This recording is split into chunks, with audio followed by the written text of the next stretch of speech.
Not bad. All right, let's talk about Mike Davis. This is a guy Oh whose yeah. value fluctuated quite a bit last year, I guess you could Hmm. say. I mean, really exceeded expectations and then, understandably just kind of disappeared when his job disappeared.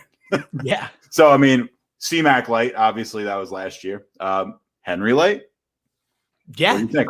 Could he be, Arthur Smith's next Derrick Henry? Very light Derrick Henry. There is no Derrick Right. Henry. I He mean, is a steamroller. We know this. literally But much, much lighter. exactly. There's also no Christian McCaffrey. And like for a while, this guy was putting up pretty close to McCaffrey style numbers. He was He good. did fizzle out a little bit. He kind of burnt out. The tread on his tires seemed to burn out a little bit, which has me somewhat nervous. But man, if he takes off, I would not be surprised at all because I said Henry Light.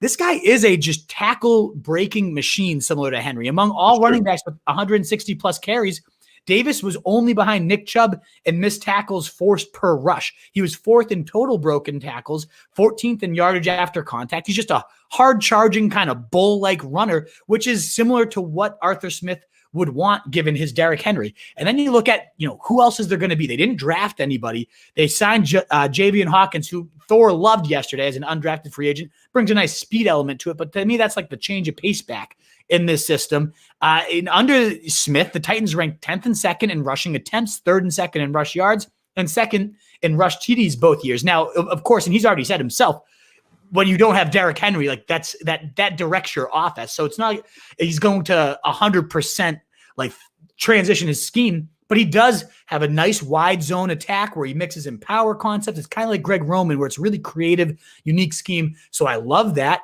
We already talked about how I think the Falcons could lead the league in touchdowns with that efficiency spike under Arthur Smith. When we were talking about Matt Ryan, you got to imagine at least 10 of those could go to Davis. And I just think in general, they've already talked about how they love his pass catching ability. I think there's a very, very real like 270 to 300 touch floor here with he gets to 1,100 or so yards, 10 plus scores. And right now he's still falling to like round 5 or 6. To me, he's maybe the single biggest winner of the entire offseason. Remember, we were talking about like free agency winners and followers, and he was under the question mark. Like, there's no way they keep Mike Davis as their future guy, right? Well, they did. Or Like, why not, kind of. Exactly. And so here we go. Here we go. A feature back in an offense that I think could lead the league in touchdowns. Sign me up all day. What is up, you fantasy wolf? Thanks so much for tuning in. If you haven't already, share your thoughts in the comments, check out some more videos, and join the newest Wolfpack by subscribing below.